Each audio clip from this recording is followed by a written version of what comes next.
Good afternoon, everybody. We're the Tri-State Sports Guys coming to you live from O'Neill's Pub in South Norwalk, Connecticut. To my left, I got my partner, Neal Lynch.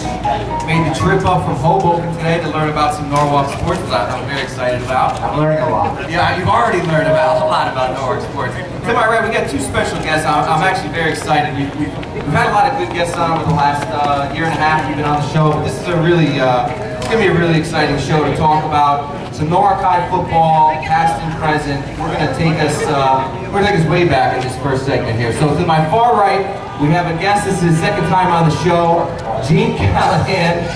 He was the only quarterback in Norwalk High history to lead us to a state title. Gene, thank you for making it on the show again.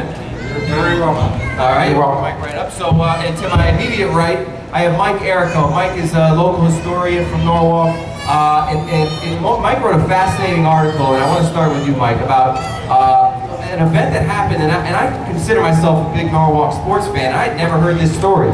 So in the late 30s, Norwalk High actually went to a bowl game down in Florida, and you wrote an article for The Hour about it. We thought it'd be great to have you on. So talk to us a little bit about what led up to Norwalk getting a chance to play in a bowl game down in Florida. Well, back in 1908, they built a school on West Avenue, and that was the school that the Norwalk students went to until 1930, the end of 37. Right. It was a small school, and as we progressed through the years, it required dual sessions. The juniors and seniors went to school in the morning and the sophomores in the afternoon. Well, we had a football program. It was coached by, in the latter years, by a teacher named Mike Wilson. And he did very well. It was a moderate football program. But then along came this new big building on East Avenue in 1938, January. It was opened in January 1938. Well, we had a local politician by the name of Paul Connery. He was a judge. They called him Little Caesar. He also had a son who was a halfback on the football team. So he decided we're going to have football in Norwalk. He went to Fordham, graduated from Fordham, and knew a fellow down there by the name of Frank Leahy. You probably have heard of Frank Leahy, probably the next best Notre Dame football coach. Well, they decided we needed a coach other than Mike Wilson or a teacher, so they brought in Ike Kern. He was a razzle-dazzle halfback out of Colgate. He played for Andy Kerr, you might have heard the name. Now we're going back a long time. And anyway, Ike came in as the coach.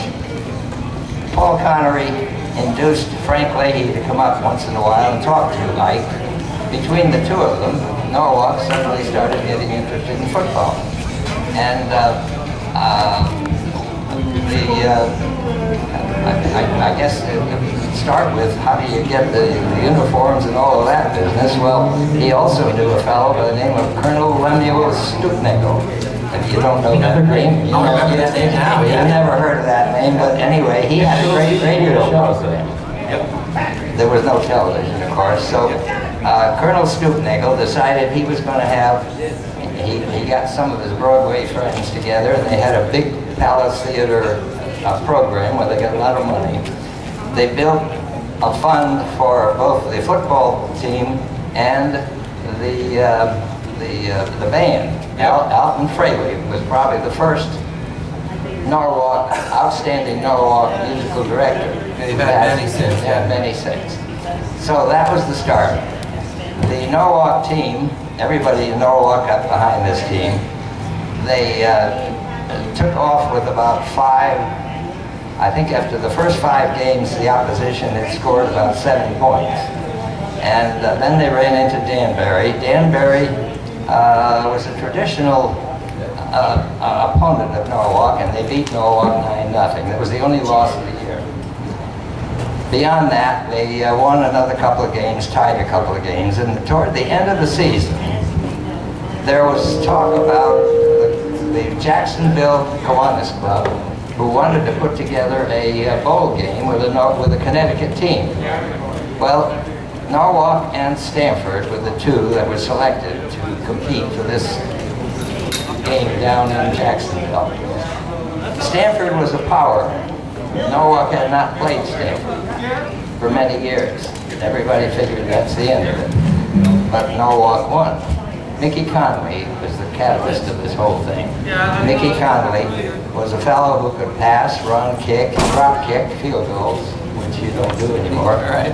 Anyway, they won. They beat Stanford 20-14 or something like that, and then on to Jacksonville.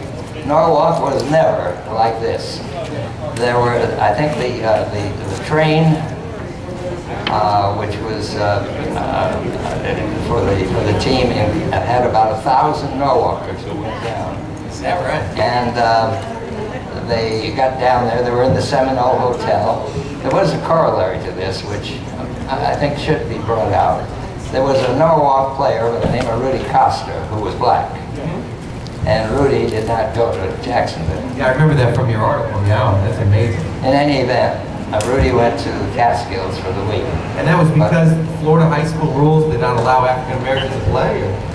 In 1938, blacks did not play high school football in Florida or in the South.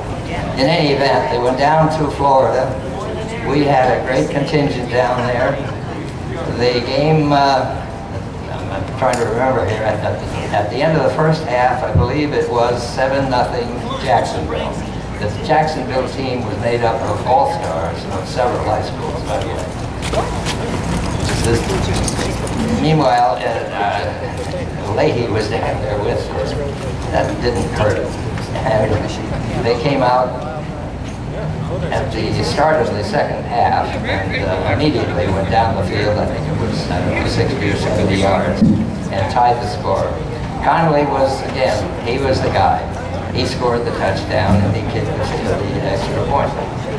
The game went on and back and forth, and in the third period, Connolly threw a pass to the judge's son, Neal. They scored. It was 14-7, and as the game went on, would you believe the game ended with Jacksonville on the Norwalk 1-yard line. I remember that from the article. It's like that Rams Titans Super Bowl there. That's just an amazing story. You know, what did that do for the town of Norwalk? I can only imagine, you know, how that galvanizes the town. I mean, when they come back, they must have come back to a parade of heroes, no? Well, the estimates were that there were between 5,000 and 10,000 Norwalkers who were right out here near the old city hall. They blocked off roads. Everybody had to make a speech, and it was just a great welcome home. And that was the epitome of spirit in Norwalk. Well, exactly. And when you hear stories like that, and you hear stories around the country now where they're cutting football programs or cutting this, and freshman programs are going by the wayside. Even in Norwalk, we don't have middle school sports anymore. And I'll ask this to you too, Gene. I mean, it's amazing to me that people don't understand the impact that a high school team can have on a community, what it does for the kids. And you see stories like this. I mean, it's one of the better stories you're going to hear in Norwalk. Now, Gene, that was prior to your time, but do you remember that team at all, or was that even before your time? Were you a kid, or what? Probably a generation or two before my time. Oh, all right. No, I vaguely remember. I remember the high school used to play their football games at the old amusement park, did they not? I remember going to one game, sitting up high in the bleachers, and there's a back yard right up against the fence, and I spent the whole game watching a flock of geese from somebody's backyard. But I remember last year, Gene, you had mentioned, we talked about, now obviously the rival is Brian McMahon. We got two high schools in town, but prior to Brian McMahon, I asked you who was Norwalk's big rival, and you said Danbury. And then that's what stuck out to me in your story, that, even back in '38, Danbury was a big rivalry. And so it must have been nice. Last year, Norwalk opened their football season with a big win up at Danbury, and kind of, got a great season going. And so, to you, Gene, you were the only quarterback to lead a team to a state championship. How closely did you follow Norwalk's successful season last year, making it all the way to the state semifinals? I mean, it was really a great story, really coming out of nowhere. Nobody expected it. Well, I do follow high school sports, and I certainly followed the Norwalk football season in the newspaper. However, I never did get around to going to the game. Oh, that's right. They're a boring team to watch anyway. You don't need to see. Just read the articles. That's fine. That's fine. Well, guys, you know, I know you guys got to run. Fascinating story, Mike. I'm really glad you came on. We're going to post a link to that article on our website so that everybody can read it, because it's really a great account of everything that led up to the story, you know, the game and how they got there, and then ending on the 1 yard line. I mean, it's out of Hollywood. It really is. And so I really appreciate you both coming on. Gene, you're always welcome. You guys are the best. So we're going to take a quick break, get a new panel of guests up here. We're the Tri-State Sports guys. We'll see you in a couple minutes.